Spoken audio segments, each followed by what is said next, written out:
سالیانی دور نزدیکای سوق رستم رسید به یه شهر بزرگ. کجا نام آن شهر بیداد بود، کجا نام آن شهر بیداد بود. همه خوردنی ها ز مردم بودی. یعنی چی؟ یعنی مردمو میخوردندی. بله حتی میخوردن بچه ها رو.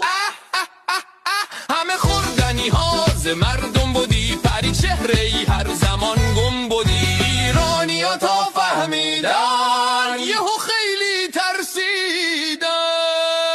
رستم 3000 زره دار و سوار با گستم فرستاد سمت دژ آدم خوراک. پادشاه شهر کافور بود، قیافش خیلی ناجور بود. آخ آخ کافور بود. کافور وقتی که گستمو دید با تمام توان فریاد کشید. گشت تازه تیر بارون، تیر بارون، تیر بارون.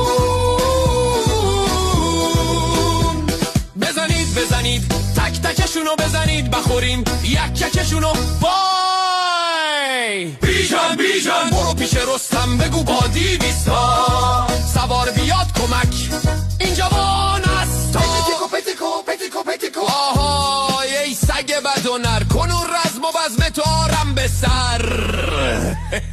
آخرش چی شد؟ بینداخت تیغی به کردار تیر. سپر را برآورد گرد دلیر. عمودی بزد بر سرش پور زال. ابر هم شکستش سر و تر گویا.